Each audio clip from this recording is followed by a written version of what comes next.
You're listening to the Beans and Dice podcast, a podcast about how we game. Hey, everybody, welcome back to the Beans and Dice podcast, a podcast about how we game. Nice. I'm Carlos Rafael. I'm Rob Childers. And I'm Michael Lorenzo. And today what we have for you is a quick live stream conversation about one of our favorite worker placement games. We're all really excited to talk about this game, Champions of Midgard. Awesome game. It's a worker placement game that I think all of us own, all of us love. Whenever we get together, even at the last convention, we made sure we played it. So let's talk to you about why we love Champions of Midgard. Rob, talk to us about Champions of Midgard. Yeah, definitely a favorite. We decided we wanted to hit on a few games here that we all really enjoyed playing. This was the almost, I think, unanimous choice here between the three of us that this is one we all really, really wanted to do a segment on. Absolutely. So I'm just going to throw out some BGG stats here. I've got the BGG page in front of me. Champions of Midgard is a 2015 release. Came out from Gray Fox Games. Designer I hadn't heard of before. This is the only game that I'm familiar with that he's done. I'm sure he's got others out there, but I believe it's ONS. From Gray Fox Games is the main publisher. There's some sub-publishers that have put it out. It looks like also the BGG overall board game ranking is 93, which is impressive. Anything in the top 100 on BGG is almost a must-own if you're a real collector of board games. In the strategy category, it's listed as a strategy game. It's number 80 overall for strategy games. The total rating is a 7.8 out of 10, which is a very strong, very solid rating. The base game plays 2 to 4 players. The expansion, one of the expansions, the Dark Mountains expansion, makes that up to 5 players. The playtime, it says for the base game, 60 to 90 minutes. With the expansions of Valhalla and Dark Mountains, it actually pushes that 60 to 120 minutes. I'd say most games we play are probably right about that. We tend to play with the expansions when we play, and it's probably right about 2 hours, I'd say, with 4 or 5 players. The weight, it is classified as a mid-weight game. It's a 2.6 out of 5. So it's not, I'd say it's, in my opinion, definitely a step up from an entry-level game. It's not one that I would probably teach to brand new gamers, but I think I'd call it a next step game. After you've gone that gateway game and you've gotten somebody who enjoys playing games, I think it's kind of that next step that adds a few more elements, a few more little bits to it. I would agree. Yeah, oh good. And it's listed as a fantasy adventure. It's Viking mythology. It's definitely a Viking. You're definitely out there slaying things. And Carlos's eyes lit up on that one. This you is saw the that? part of the show that I enjoyed. Hey, with his glasses on, his eyes got real Did big. you say theme? Yeah, there's definitely some theme. And, Did you say I'm fantasy? going to let you guys get into that because as anybody who knows me as a gamer, I am not into theme. Tell me how to win. Tell me the mechanics of how to play, and I'm good to go. So I'm not so much into the theme side of it. So I'll let y'all get deep into that part of it. The mechanics listed for the game, it's primarily worker placement. You're placing guys out on the board. It also has elements of set collection.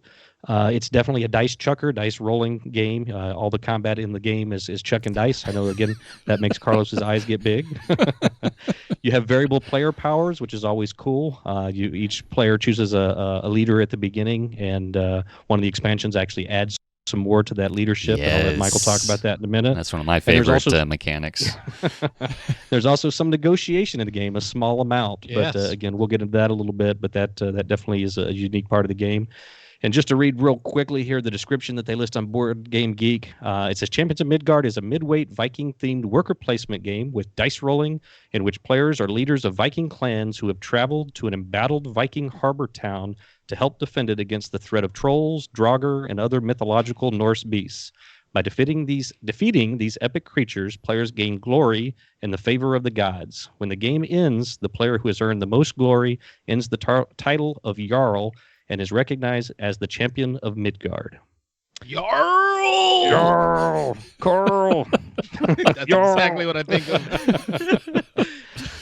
So that's the BGG write-up on it. So at this point, I'll throw it over to Michael. I know he wants to talk about the expansions and some of the gameplay in the game. So take it away.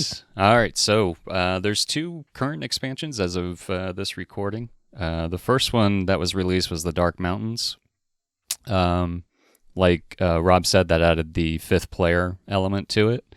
It also added another type of Viking. You found the archers that the type of sides on that die, it adds a deer head to, and we'll talk about, I mean, if we want to get into that, but when you're chucking the dice, certain sides of the dice either have like shields or attack power.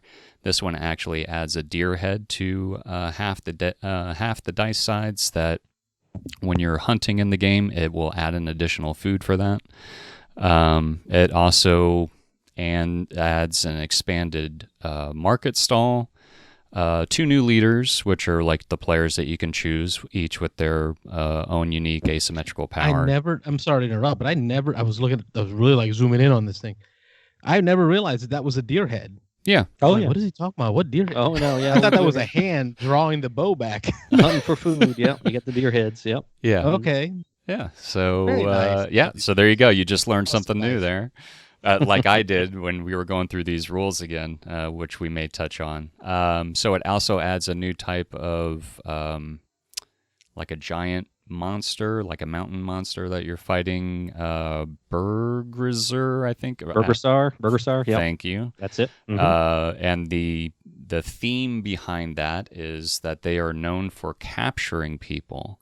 So part of the, what it adds to the theme is, as Vikings, you are going to rescue these archers. So you are defeating these giants to free these archers. And that's pretty much the main way that you would get those types of dice to add to your pool. And then the expansion in the game are recorded. I'm sorry? I would say most of the dice in the game are acquired by placing workers, but that added a definite twist on the game, because the dice in the game are how you fight. That's how you pretty much do everything in the game. That's how you acquire cards and do set collection by beating monsters, just to kind of touch on that part of the gameplay and the mechanic. Yep. But again, the unique thing about the archers, again, like you say, is the only way you can get them, I believe, in the game is to go and fight that one type, the Burgersars, and acquire those dice. So they're pretty unique and pretty. It adds a whole new different way to get those fighters in your pool. True, absolutely, yeah. So in addition to that, I'm learning so much just listening to this conversation, and like, because I always wondered, like, why can I never get green dice? And now I understand. I got to go north. Got to go to the mountains. And to we know save we the know that you archers. love the theme behind stuff. Like, you want to know the story behind it. There's your Because story. the theme is making sense. Oh, It yeah. matches the mechanism. Get you into it. So, in addition to that, I mean, the expansion, it adds new trolls that you fight. It adds new monsters, new draugrs. I'm trying to think. Journey cards. It also has a land journey card mechanic. In the base game, there's a sea journey card. The land journey cards are things that may happen to you as you're traveling to the Dark Mountains. Usually ends up being some type of gold that you would have to pay in order to save your guys if you choose to do so. And that's pretty much the Dark Mountains. And then the second expansion, Dun, dun, dun, dun. which, in my opinion, once you learn the base game, this is pretty much the expansion you have to play with, because Valhalla, it changes the whole game and why you may want your fighters to die. So Valhalla adds 3 new types of dice. You have the Berserkers, which are like warrior heavy. They just run into battle. They do a lot of damage but have no shields. They're always the first ones that have to pinkies. die in a battle. They are the first ones that have Beautiful to die. pinkies. Yeah, the pink dice. Pink dice. Yeah. They have the shield warriors, and they also add a leader dice or leader die that every player will get one. It also adds a asymmetrical power per leader that you add with your leader die. So if your leader die lands on a specific side, you get to activate that one asymmetrical power immediately. It also adds a separate board with what they call epic monsters, as well as blessing cards that can help you throughout the rest of the game. The one main mechanic that it does add that, in my opinion, changes the entire game, and I think most people would agree to this, is that when your dice die in battle, when they are placed back into the pile of dice, you receive chits or tokens that represent that type of die. And that was just one that I was holding up there. But what that does is gives you the ability, it's like as if your warriors are dying, going to Valhalla, and the gods are blessing you with certain things, which when you collect enough of these tokens of specific kinds, you can use them to purchase blessing cards or use them to defeat the epic monsters, which will in turn give you victory points, which for some reason I can't remember what they're called. Glory. Thank you very much. Glory, yeah. Or It's all glory. Or blessing cards, which kind of give you special abilities throughout the game, like I said. So I mean, that's basically the two expansions right there, which... That whole Valhalla mechanic, I mean, it definitely adds a little extra complexity to the game. It adds extra decision level to the game. How you place your dice, how you decide to eliminate dice so that you can collect the tokens that then allow you to cash in, because it's certain arrays of tokens. You don't just cash in 4 tokens to take take an ability card or something like that. Each of the cards is printed that it has to be like a ace, a swordsman, a archer, and then 2 of any choice. Specific combinations of tokens to be able to cash in, almost like a Chuck E. Cheese, cash in your tickets for your prize. Right. So it really affects who you send into certain battles, the order that you kill your dice, the order that you try to collect those tokens so that you can then cash them in correctly. So it really does add, I think it definitely adds a little complexity to it. And actually, I think according to BGG, that's why they added on the additional 30 minutes when you play with the expansions. I think is mostly because of the Valhalla, because it adds those extra decisions and it does slow the game down a bit. But I think we need to spend just another minute or two on Valhalla, because I want to say 2 things. Number one, I don't know that I will ever play the game again without Valhalla. I've mentioned in prior conversations in the group that when the game originally came out before Valhalla was released, I played the game a couple of times. I actually played it the year it came out at Dice Tower Con, and that was I think about 5 or 6 years ago. I think it was 2015 about 5 years. When it came out. Okay, right. Yep. So 5 years ago, it was the year it came out. And the thing I suffered from in that game is I did play with people who had played multiple times before, and in learning the game, I found the snowball effect that people complain about in the base game, in that if you either get on a bad roll of dice or you strategically plan your first couple turns wrong and you go out and get all of your dice, all your warriors slaughtered, you then spend the next 3 rounds of, I think, what's a 7-round game or an 8-round game. You spend 8 rounds. You spend almost half the game trying to then re-recruit dice so that you can go out and start getting victory points again. Valhalla eliminated that. Valhalla just says, collect guys, throw them out there, let them die. I'm still going to get a bonus if they die. If they don't die and I win the battle, awesome. I get some cards. I get to do some set collecting. It completely changed the way the game plays. And then the other thing I was just going to mention is I know that I'm not alone in this thought. I've heard this over and over, but I think in the history of all expansions of all times for all board games, this is one of the must-haves. I think it just so fundamentally changed the way you play the game. It really is. It did a huge thing for Champions of Midgard, and I think it really boosts the rating. The game itself, again, I mentioned, was a 7.8 on Board Game Geek. I know the Valhalla expansion. I was going to check here again real quick. 8 point something. I was going to say it's like an 8.5 or something like that. I mean, it's rare that the expansion has a higher rating than the game itself. Right. And that just speaks to how much it really changed the game. And it's that expansion that made this from a good game to a great game. And just to throw one more thing out there, I know Carlos is going to chime in here, but Valhalla actually, in certain games, I would say every game, there comes a time where I'm sending people out specifically to die just so I could get specific blessings that have popped up, like those special cards that I knew if I had those cards, it would help me later on in the game. So it really does make you want to start sacrificing warriors for other aspects of the game. Now, if you want to talk about killing dice, that's a perfect segue. Go ahead, Carlos. Go ahead. No, you're killing dice. The last game we played, I was just going to mention, I didn't know if you were going to bring it up. You had an epic stroke of horrible dice rolls in that game, and you were killing guys and collecting chits left and right. But like a Chuck E. Cheese at the skee ball machine. I was just getting my tickets and going to the counter to trade them in for stuff. Yep. It is, yes. I will not disagree with anything you have said about the Valhalla expansion on its own, right? It is amazing. It takes this game to 11. It really makes it shine for gamer guys and gals. It's great. Yeah.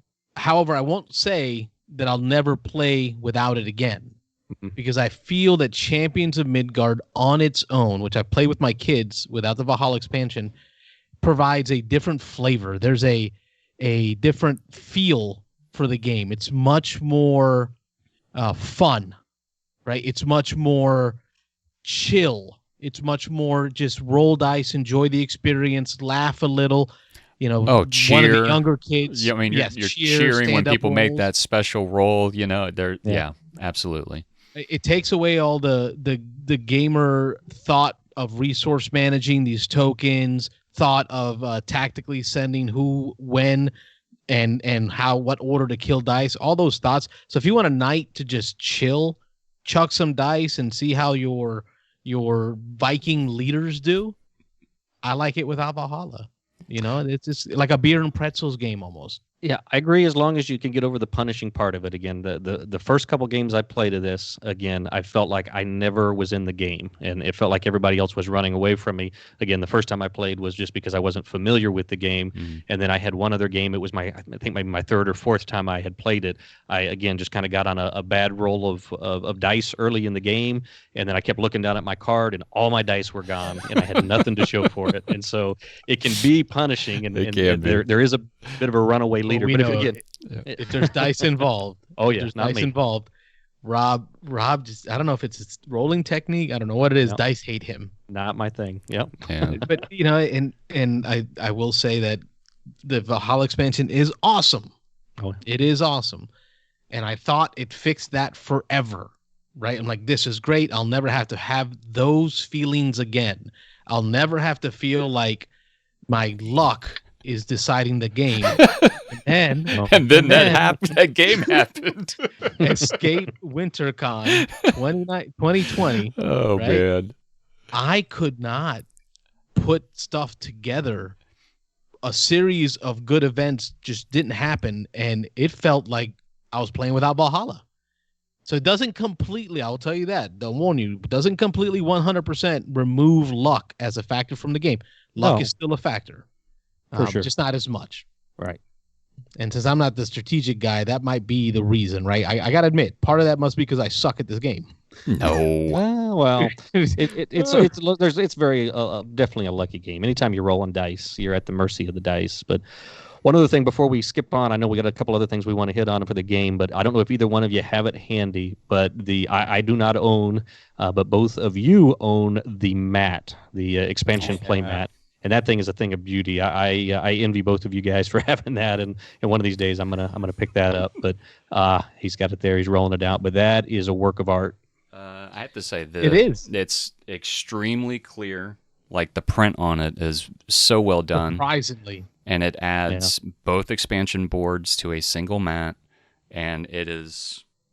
I mean, it just if you just like mats in general, this is, in my opinion, one of the best ones that I own currently. Yeah. The only thing, in my opinion, that can make it better is stitched edges, but I don't see that ever happening. I was going to ask about that, but I think this one is. It's just kind of rolled on the edges. It's not stitched, but yeah. But still. No, but the mat is the perfect size. It fits within a standard dining room table. Yeah. And leaves you just enough room for your leader mat and positions for your dice. I don't think they went too crazy with the size of the mat, and it's not too tight or it's cramped and hard to use. Right. So it's perfect. Yeah, it is definitely a big mat. I mean, it is fairly large. I don't know what the dimensions on it are, but it's again, it's a beauty. That's one of the. I'm not too big into having mats for my games, but that's one I definitely would want to pick up at some point. Yeah. And I just want to mention, I just saw Mike Fortino in on the chat. And I said, hey, Mike, we appreciate you watching. If you have any comments, certainly chime in here during the discussion. He's becoming a regular. We might have to have him on the show. Agreed. We have to do something about that. Gameplay, right? Yeah. So it's you went through a litany of mechanics. Yep. Right. So let's talk about some of the aspects of the gameplay that we like, that make the game enjoyable. I think I'll start. Yep. I really like the adventure feeling of it when you have to select a place to go with your group of Vikings to go on your adventure to go attack a certain type of monster. And you have choices because you can head south and go to the ocean, and you can either rent a boat or buy a boat and then take a boat trip across the ocean to these mountains where you go fight these monsters. Or you can head north, right, and into the fog and go fight the Draugrs, right? So these are, I think, the basic monsters that are in the standard game. Yep. Mm-hmm. Or you could head farther north, right? And this is where I learned, Mike shared some of that theme in there, into the deep mountains and go fight the Burgersars. English is not my first language. Right. And then save some of the archers, or you can stay near camp and fight a troll. So you kind of pick where you want it. For me, that role-playing adventure feel is what I get from that. Like, I'm going to take my party and we're going to go load up with gear because we need food, right? We're going to load up with troops. We're going to have dice, and we're going to go on this trip to go fight a renowned monster and gain glory and gain treasure from killing it. And then on the way there, you get this D&D like event generator, like a random event generator, right? So in Dungeons and Dragons, as a dungeon master, when I'm creating your adventure, I say, okay, you guys are going to go on a long trip, and then I have to roll so many adventure events, right? Okay, you meet up with X, or this happens, or it's all quiet. And this game does a great job of adding that mechanic in the event cards for the sea events, and now in the land events when you're going up to get the Burgershires. Right. So you flip a card and it'll tell you, hey, by the way, you hit a whirlpool and you lose a couple of guys, or you lose some food. You pick. So you kind of have to overload your boat and prepare, because you know what you need to go fight the monster, but you better make sure you bring enough supplies and people to survive the trip. Yeah. And then that brings in that fantasy adventure piece. I really love that piece of the gameplay. And then if you get that one spot you can go to on the board with one of your workers, it's I forget, a fortune teller or something like that, where you can actually peek at The one of the Sage's cards. house. Sage's The Sage's hut, house. yep. There you go, where you Yep. can kind of peek. And so a lot of times people go in blind. You choose one of the four paths, and then on your way to fight the monster, you flip over a random card that's there. But if you go visit the Sage with one of your workers, foregoing things like gathering food or recruiting other warriors or getting gold or re-roll tokens, that's a big thing we haven't touched on yet, but there's these re-roll tokens in the game that if you save them to the end, they're worth 2 victory points per token. But at any time during the game, you can use them in a battle to re-roll as many dice as you want. But if you go to the Sage's house, you can take a peek at one of those cards, so that will help you choose maybe one of those paths that has the infamous all quiet card, or smooth seas, where you don't run into anything bad, and you're able just to go right on in and fight the monsters. So Yeah. Yep. It hurt last game because I could not find one of those for anything. every time. I lost people. Every time I went on a journey, I lost people. They died. And with Valhalla, I'm though, a horrible person. you know, anytime you're returning those dice back to the pool, whether they die in a trip or whatever, you're still getting those tokens. Get a token for it. Which you may throw extra people on that boat just to kill them off. Yep, absolutely. Hey, Rob, you got like 10 guys in there, but you only have enough food to feed 4 of them. That's right. Yeah. I know. I need those tokens. Get out. Go overboard. I need some tokens. So touching on mechanics, I mean, I do like dice chucking games, but in this particular instance, I love asymmetrical powers in games. I like, and not only do I like that, I like when that game has asymmetrical powers with like a leader or something to that effect, I prefer... Because each leader has a special power that they can use in different parts of the game. Right. Yep. I Yep. like dealing out 2, like, you shuffle them up and you deal out 2 and you let somebody pick which one that they want, and it kind of forces them to maybe change up their strategy for that game that they're playing as opposed to the game that they played last week. Right. I prefer that, because playing the same style over and over and over again, it makes a game tired to me in a way. Even if I love the game, I mean, I'll still play the game if I love it, but I would rather have something new just kind of thrown in and saying, aha, now you can't play this way. You have to play this way if you want to win. And that's... Definitely. I'll always pick asymmetrical power games. It stretches you as a gamer. Yes, because as much as I want to be Earl the Berserker every single time, right? He may not come up in my draw. Yep. And then I've got to figure out how to use uses something more for the worker placement side, right? Their benefit, their leader ability is more on the worker placement side than it is on the combat side. Right. I have to figure out how to change my game to match that. Yep. Agreed. It keeps it fresh. Yep. And I will say, when I lost horribly, I was Earl. I did have Earl, and I still lost. You remember that? Because I'm like, how could I be losing this bad? This is my guy. It cuts. Yeah. What gameplay pieces do you like, Rob? Yeah, two things there. Again, I've mentioned that I'm not so much into the theme. I'm more of the Euro gamer. I'm more of the analytical gamer. And so one of the interesting things in this that's you don't see too often in worker placement type games is the set collection aspect, and we've kind of touched on that just a little bit. But in the game, no matter what monster you go out and fight, whether it's the Draugrs or the Burgersars or whatever you go out, the trolls, each card has a color, and if I remember correctly, there's 3 different colors in the game. There's blue, there's red, and then there might be green, Yellow. Or yellow, I'm sorry, yellow. Okay. So at the end of the game, some of your victory points, you get victory points several different ways in the game, but one of the ways you get victory points is by having a card of each of those 3 colors to make a set. So you do get some points for, I think, at the end for having just individual cards for the leftovers, but you get a multiplier. You get more points for having sets of 3. And so it adds some anxiety to the game, because the monsters at the beginning of every round are reset, and they all come out on the board face up, and so everybody's looking secretly at their hand and they're saying, oh boy, I need a yellow, and only one yellow came up this time. You can bet in most games when that's the case, 2 other people at the table also need that yellow. And so and you're looking over at what they have currently, and you're like, oh man, if I might have to put my worker there first before they do. Variant. Yeah. And I love that variant. Like I love playing, and what Michael's talking about is the open hands variant. The game rules by default are that your hands are your hands. No one can. You can remember what monsters Robert killed. Right? I can remember that. But I won't know for real. But with the open hands variant, his cards are splayed out, face up for everyone to see of everything he's killed, so I can tell what he needs to finish a set. Right. What do you guys think about the variant? I'm a fan of it. I like the variant. Absolutely. It only adds more theme to it, because if you're a Viking and you kill something, you're going to say, look at all this that I've killed. Look at what I have killed. Right. You have other Vikings that are saying, oh, crap, I need, that blue whatever.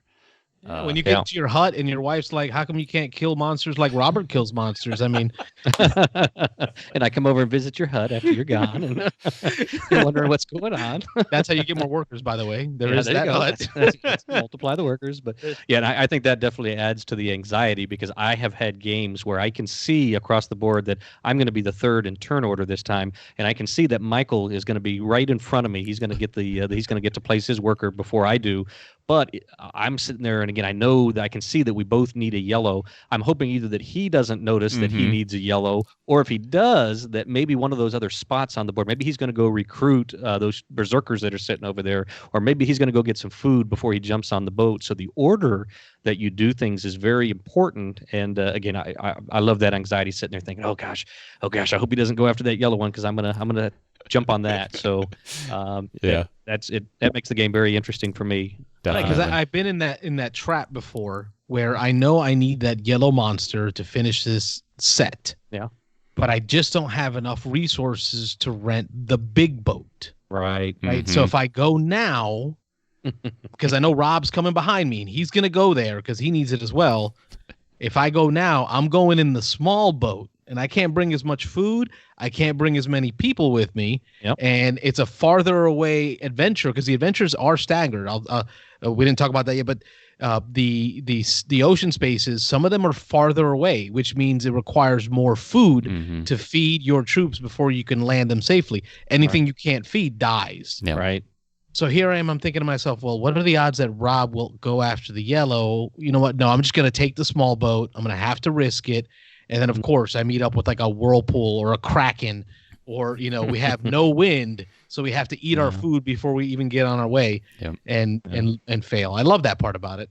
Oh, yeah. Agreed. Yeah. Like I said, those anxious moments are a big part of it. The other thing I really like in the game we haven't talked, I don't think at all about, is there is a tad of negotiation in the game. And at the beginning of each of the 8 rounds, there is a troll card. There's only one troll card each round on the board that's flipped face up. And the game has what's called shame tokens. And is it blame? Oh, I have it written down here. Blame and shame. That's all it is. Okay. So either way, but there's these tokens that at the end of the game, depending on how many of the tokens you have, and the more you have multiplies the negative, but it gives you a negative score. And so the way that you distribute these tokens, you don't get rid of them. Well, you can when you defeat the troll. Yeah, if you defeat the troll, you get to get rid of one of yours and give it to somebody else. What I love about this is it stays in the economy. Right, correct. Right. So you're passing it around. Yeah. It's not like it ever goes back to the bank for good. The tokens, once they start getting added into the game, all they're done is moved around. Yeah, I never thought about it like that. That's true. Yeah. If nobody fights the troll, if you don't negotiate and just nobody goes to that space and nobody wastes the one warrior to go up there, because the benefits for fighting the troll aren't that great. I think you get like a piece of wood each time you do it, and you get rid of one blame. The themey guy is you stole his club, right? Is that what it is? Tree of a club, right? You kill him and you take the club and you end up with a one wood resource. I like that. I never thought about it that way either.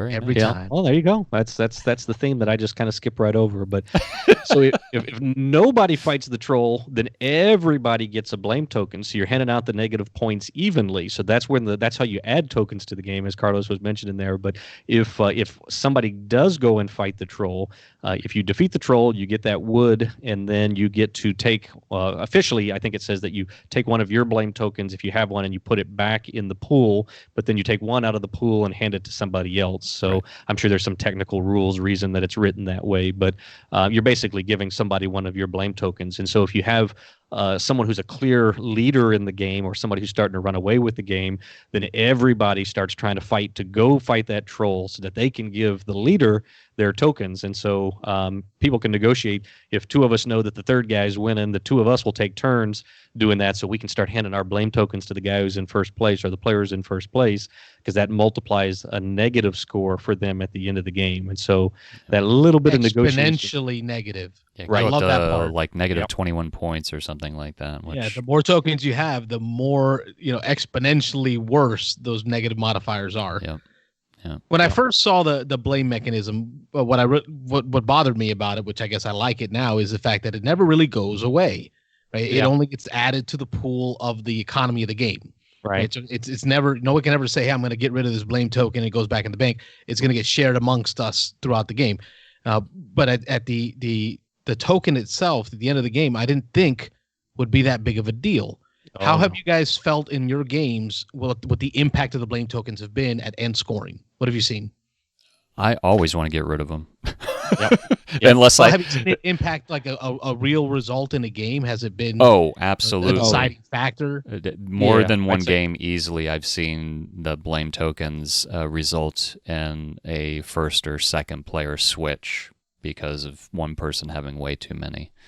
Yeah, it definitely affects the game, in my opinion. I'd say close to 50% of the time it changes places between somebody. Michael said between first and second. Yeah, it's probably a much lower percentage for first and second, but almost always, if you have a 4 or 5 player game, it seems like those blame tokens end up switching places, either fourth and fifth or third and fourth Yep. or something like that. It definitely makes a difference. And when I'm getting those, I don't, like you said, I don't ever like having them. Anytime I have them, I'm trying to get rid of them. And again, that makes a little race there to see who can go over to the troll first in a lot of games, because people are wanting to get rid of those tokens. But there's also that whole, again, it's all open information on the table, all those tokens. So I'm always checking out other people. I'm looking around. All right, well, he's got two, I've got two. All right, well, right now we're all -4 or whatever. Right, it's a wash. So it's a wash. But I'm always wanting to be the first one to get rid of that 2 and give somebody else a 3. So I think it's definitely a big part of the game. Yeah.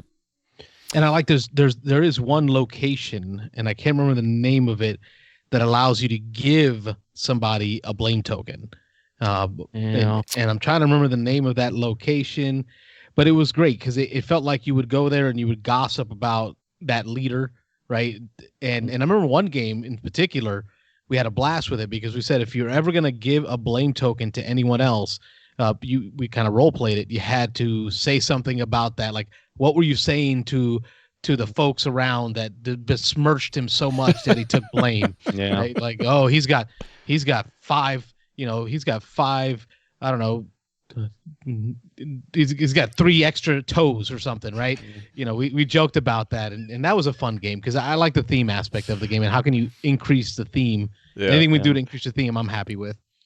And I could be wrong, but I think that might be one of the random locations. Every game you play, there are a couple one of the random market locations. areas, that come out of the market, and so that may not be in every game. That's only in when you draw that tile. But that is a unique element there of the game when that comes out. But it changes the game because it makes that game blame centric. Oh yeah, so you're gonna have more blame, and you're gonna have that bigger negative multiplier. It's just who's gonna get it. So, yeah, I don't think we talked about that. That this isn't a worker placement game where the spaces are statically set in play.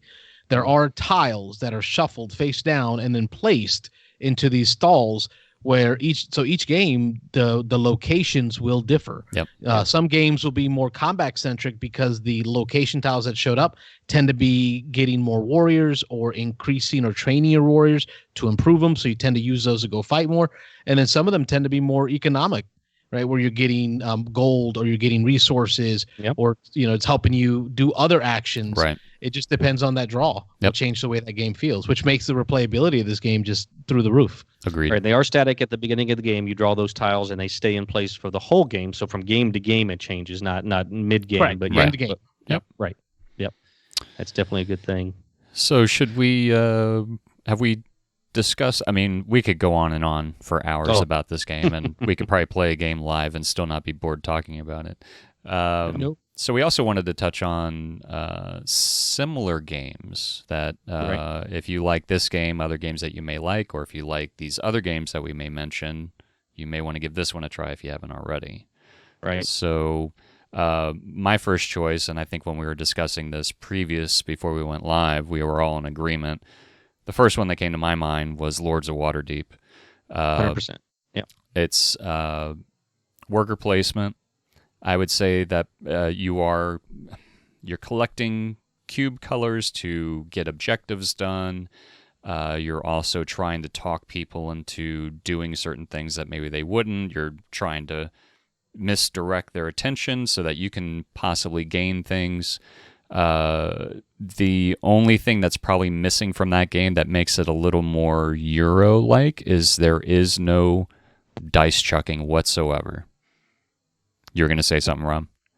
Right. Oh, I'm sorry. I just looked on BGG real quick. Lords of Waterdeep came out in 2012. I don't want to cut you off or steal your thunder at all. But when this came out, so Champions of Midgard came out 3 years later. And when Champions of Midgard came out, I remember all the talk was that this was kind of the Lords of Waterdeep killer. And so, again, opinions over the last 5 years. That's when I clutched my pearls. Yeah, right? so have been widely varied on that topic. In my opinion, they're kind of two different types of games, though. There's no luck-based dice chucking. The only luck base is if the cards that come out happen to be in your favor.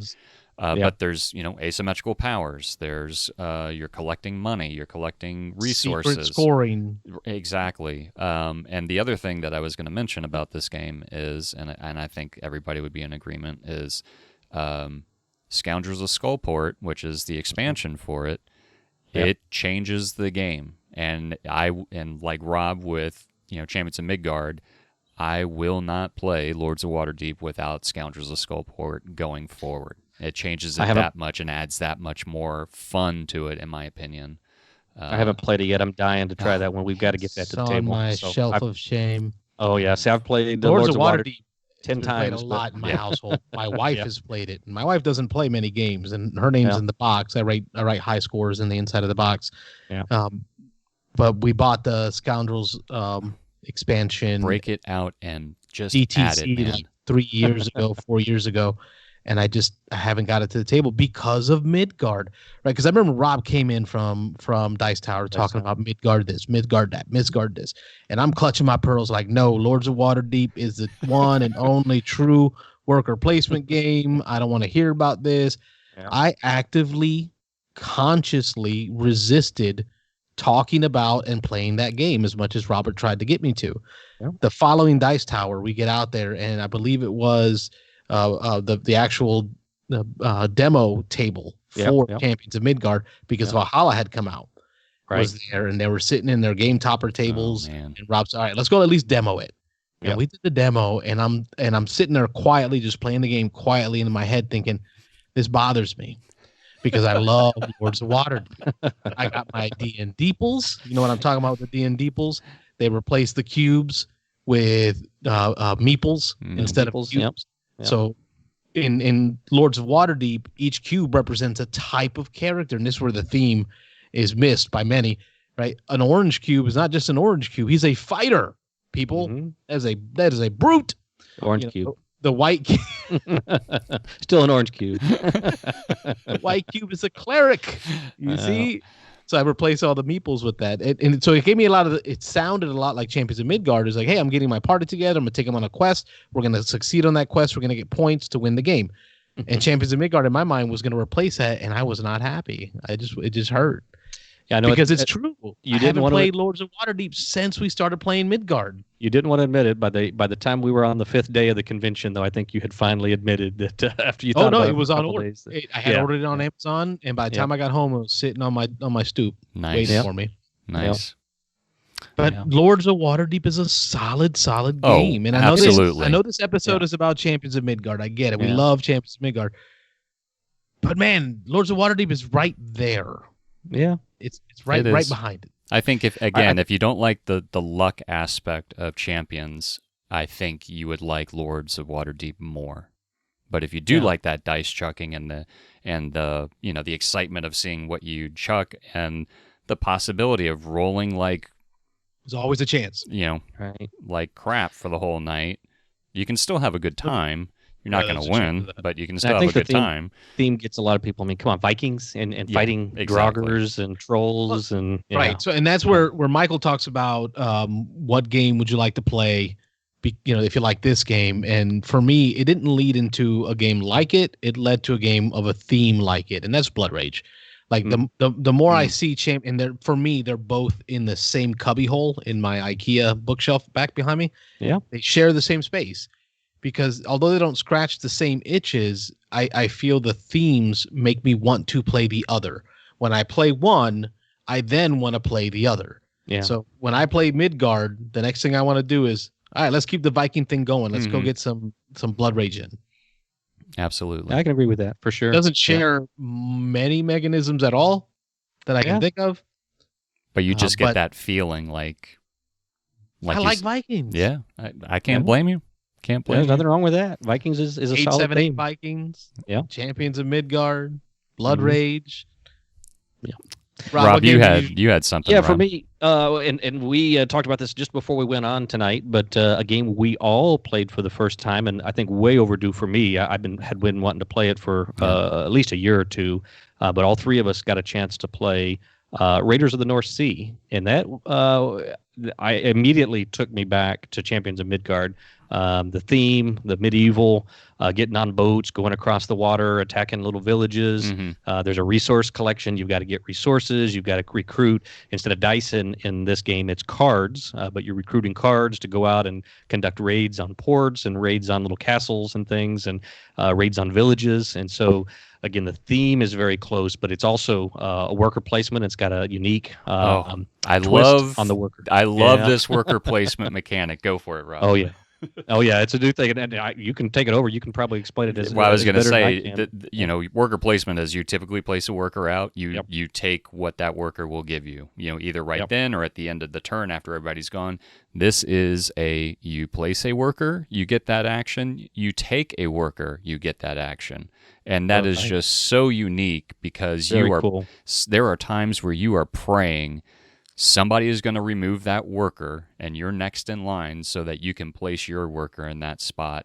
Right. It just, that mechanic is just genius to me. That stuck out like a sore thumb. Like, man, I really love this part of this game. Yeah. And a whole level of anxiety there as well, because this next turn there may be two actions that I want to do, but right now there's not a worker that I can pull off one of the actions, and you can't put one on and take one off of the same spot. So you're praying that the guy before you decides to place one in that spot that you need to pull one off of. Yep. And so there's that whole anxiety. It's like, oh, go, you need to go there. You want to go there? Please go there, because I need to pull that worker. The order that you do it in. Right. Yes. The put and the pull. You want to trigger it in that order, so you're really hoping that the spaces are there. Yeah, right. Things. The worker replacement game. Well, worker deplacement. Yeah, I'll buy it. Interesting twist on it. I know that's a popular game right now. It's. But you know what though? For a simpleton like me, I could not grok it. Too much thinking. Yeah. It's.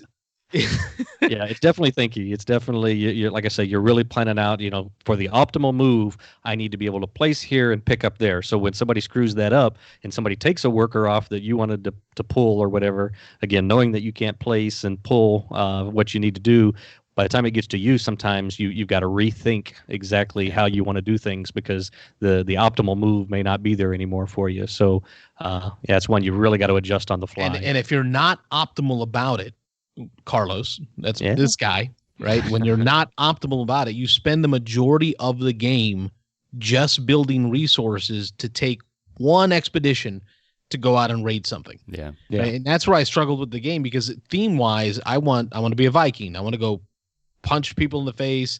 I want to go take their stuff. I want to go kill some monsters. And what I felt like I did in Raiders of the North Sea was spend all my time gathering resources to try to go on a trip. And I believe I did one raid that entire game. I think I was in the same boat as you, and I think what might have thrown me off, and maybe you as well, is it was our first time playing the game and all the expansions we played with while we learned the game. And I think it may have added, at least in my mind, it added just maybe one or too many levels of thought process where I haven't even gotten the base game down yet. And I felt like I was chasing everybody else, like you said, Carlos, trying to get across that river or whatever to get that, that one, and it just ended almost immediately. It was kind of like it fell flat on its face, but I still enjoyed the game, and I definitely want to play it again, but maybe not with all the expansions. Like, just try and nail that base game down and build from that.